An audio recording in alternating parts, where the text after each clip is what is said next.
वो मैप करके ਜਿਹੜੇ ਜਿਹੜੇ ਵੱਡੇ ਡਰੱਗ ਸਮਗਲਰ ਸਪਲਾਇਰ ਹੈਗੇ ਡਿਸਟ੍ਰੀਬਿਊਟਰ ਹੈਗੇ ਉਹਨਾਂ ਦੀ ਮੈਪਿੰਗ ਇੱਕ ਹਫ਼ਤੇ ਦੇ ਵਿੱਚ ਕਰ ਲਈ ਜਾਊਗੀ ਤੇ ਉਸ ਤੋਂ ਬਾਅਦ ਉਹਨਾਂ ਤੇ ਇੱਕ ਮੇਜਰ ਕ੍ਰੈਕਡਾਊਨ ਜਿਹੜਾ ਲਾਂਚ ਕੀਤਾ ਜਾਊਗਾ। ਹੁਣ ਤੱਕ ਜਿਹੜਾ ਸਾਡਾ ਐਕਸ਼ਨ ਹੈਗਾ ਇਸ ਦੇ ਵਿੱਚ ਕਾਫੀ ਸਿਗਨੀਫੀਕੈਂਟ ਜਿਹੜਾ ਹੈਗਾ reduction in street availability of drugs ਪਾਇਆ ਗਿਆ ਹੈਗਾ ਤੇ 1 ਮਾਰਚ ਤੋਂ ਹੁਣ ਤੱਕ 2384 FIRs ਦਰਜ ਹੋ ਗਈਆਂ ਹੈ, 4142 ਲੋਕਾਂ ਨੂੰ ਗ੍ਰਿਫਤਾਰ ਕੀਤਾ ਗਿਆ NDPS ਐਕਟ ਦੇ ਅੰਡਰ ਤੇ 146 ਕਿਲੋ ਹੈਰੋਇਨ ਤੇ ਹੋਰ ਕੰਟਰਾਬੈਂਡਸ ਰਿਕਵਰ ਕੀਤੇ ਗਏ। ਸੋ SSPs ਨੂੰ ਜਿਹੜੀ ਇੰਸਟਰਕਸ਼ਨ ਦਿੱਤੀ ਗਈ ਹੈਗੀ ਉਹਨਾਂ ਨੂੰ ਇੱਕ ਸਮੇਬੱਧ ਤਰੀਕੇ ਨਾਲ ਕਿ ਜਿਹੜੇ ਸਟਰੀਟ ਲੈਵਲ ਪੈਡਲਰਸ ਜਾਂ ਸਪਲਾਇਰਸ ਜਿਹੜੇ ਫੜੇ ਗਏ ਹੈਗੇ ਉਹਨਾਂ ਦੀ ਇੰਟਰੋਗੇਸ਼ਨ ਕਰਕੇ ਉਹਨਾਂ ਤੋਂ ਬੈਕਵਰਡ ਲਿੰਕੇਜ ਪਤਾ ਕੀਤੇ ਜਾਣਗੇ ਕਿ ਇਹ ਜਿਹੜਾ ਸਮਾਨ ਡਰੱਗਸ ਜਿਹੜੇ ਤੁਹਾਡੇ ਏਰੀਆ 'ਚ ਆਉਂਦੇ ਸੀਗੇ ਇਹ ਕਿੱਥੋਂ ਆਉਂਦੇ ਸੀ, who was the source of supply, ਫਿਰ ਸਪਲਾਈ ਉਸ ਤੱਕ ਪਹੁੰਚ ਕੇ ਫਿਰ ਦੁਬਾਰਾ ਪਹੁੰਚ ਕੇ backward in a very scientific and meticulous manner ਕਿ ਐਂਡ ਸੋਰਸਿਸ ਆਫ ਡਰੱਗਸ ਤੱਕ ਪਹੁੰਚਿਆ ਜਾਊਗਾ ਤੇ ਇਹਨਾਂ ਦੀ ਲਿਸਟਿੰਗ ਆਊਟ ਕੀਤੀ ਜਾਊਗੀ। ਜਿਵੇਂ ਪਿੱਛੇ ਅਸੀਂ ਜਿਹੜਾ ਇੱਕ ਨੈਟਵਰਕ ਜਿਹੜਾ ANTF ਨੇ ਬਸਟ ਕੀਤਾ ਸੀਗਾ ਉਸ ਦੇ ਵਿੱਚ complete end to end manner ਦੇ ਵਿੱਚ ਪਾਕਿਸਤਾਨ ਤੋਂ ਡਰੱਗ ਕੌਣ ਲੈ ਕੇ ਆ ਰਿਹਾ ਹੈ, ਕਿਹੜੇ ਕੂਰੀਅਰਸ ਹੈਗੇ, ਉਹ ਕੂਰੀਅਰਸ ਅੱਗੇ ਕਿਹੜੇ ਡਿਸਟ੍ਰੀਬਿਊਟਰਸ ਨੂੰ ਡਰੱਗ ਡਿਸਟ੍ਰੀਬਿਊਟ ਕਰਦੇ ਆ ਤੇ ਉਹ ਡਿਸਟ੍ਰੀਬਿਊਟਰਸ ਤੋਂ ਸਟਰੀਟ ਲੈਵਲ ਪੈਡਲਰਸ ਤੱਕ ਉਹ ਜਿਹੜੀ ਐਂਟਾਇਰ ਚੇਨ ਹੈਗੀ ਉਸ ਨੂੰ ਮੈਪ ਕੀਤਾ ਜਾਊਗਾ ਤਾਂ ਕਿ ਇੱਕ ਡਰੱਗ ਸਮਗਲਰਸ ਨੂੰ ਇੱਕ ਬਹੁਤ ਵੱਡੀ ਜਿਹੜੀ ਸੱਟ ਪਹੁੰਚਾ ਕੇ ਨੈਟਵਰਕ ਨੂੰ ਧਵਸਤ ਕੀਤਾ ਜਾਏ। ਸੋ ਵੱਡੇ ਸਮਗਲਰਸ ਬਿਗ ਫਿਸ਼ ਨੂੰ ਟਾਰਗੇਟ ਕੀਤਾ ਜਾਊਗਾ ਤੇ in a very scientific and analytical data based manner. So ਇਸ ਲਈ ਸਾਰੇ SSPs ਨੂੰ ਅਤੇ CPs ਨੂੰ ਹਦਾਇਤ ਕੀਤੀ ਗਈ ਹੈ ਕਿ ਤੁਸੀਂ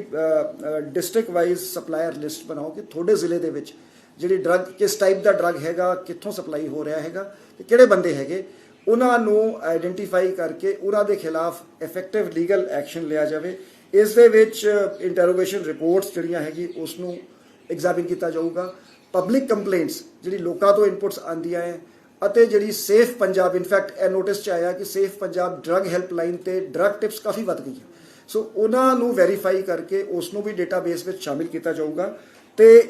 ਜਿਹੜੀ ਇੰਟੈਲੀਜੈਂਸ ਰਿਪੋਰਟਸ ਵੀ ਇਸ ਤੇ SSPs ਨੂੰ ਪ੍ਰੋਵਾਈਡ ਕੀਤੀ ਜਾਣਗੀ ਕਿ ਉਹਨਾਂ ਦੇ ਏਰੀਆ 'ਚ ਕਿਹੜੇ ਲੋਕ ਡਰੱਗ ਵੇਚ ਰਹੇ ਹੈਗੇ। ਸੋ ਇਸ ਤੋਂ ਬਾਅਦ ਇੱਕ ਕੰਪਰੀਹੈਂਸਿਵ ਡੇਟਾਬੇਸ साइंटिफिक तरीके नाल crackdown on major smugglers is being planned. Punjab सरकार का जो ये युद्ध नशा विरुद्ध अभियान के अंतर्गत एक स्ट्रेटजाइज करके पंजाब पुलिस की तरफ से बड़े ड्रग स्मगलर्स को टारगेट करके एक मेजर कैंपेन उनके अगेंस्ट लॉन्च किया जा रहा है और सभी SSPs और कमिश्नर्स ऑफ पुलिस को हिदायत करी गई है कि ये मैपिंग जो है डिस्ट्रिक्ट वाइज मैपिंग अगले 7 दिनों में वो कंप्लीट कर लेंगे और कंप्लीट करके कॉम्प्रिहेंसिव लिस्ट जो उनके एरिया में जो ड्रग सप्लाई करते हैं वो तैयार करी जा रही हैं, ये सूचियां तैयार करी जा रही हैं जिसमें इंटरोगेशन ऑफ अरेस्टेड पेडलर्स एक बहुत इंपॉर्टेंट सूत्र होगा। जैसे अभी तक इस अभियान में हमें बहुत कामयाबी मिली है। टोटल 2384 FIRs दर्ज हो चुकी हों 1 मार्च के बाद और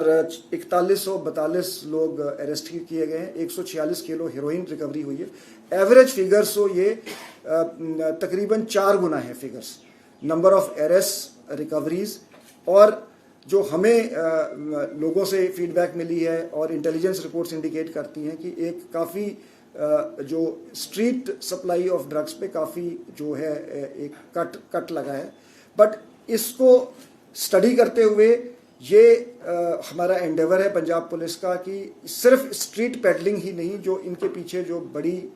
मछलियां हैं, जो बिग सप्लायर्स हैं, डिस्ट्रीब्यूटर्स हैं, उन्हें आइडेंटिफाई किया जाए और उन्हें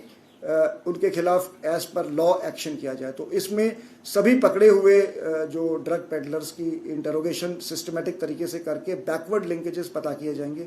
इंटेलिजेंस रिपोर्ट से भी इंफॉर्मेशन जनरेट करी जाएगी और जो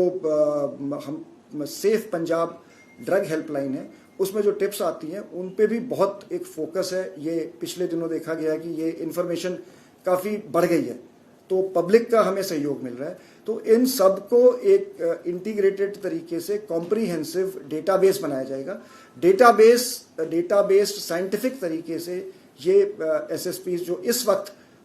ड्रग सप्लायर्स हमारे कौन से हैं, जैसे हाल ही में एक ANTF ने जैसे ड्रग नेटवर्क बस्ट किया था, तो जिसमें पाकिस्तान बेस्ड स्मगलर्स, कौन से कुरियर्स थे जिन्होंने उसे ड्रग को वहाँ से कलेक्ट किया,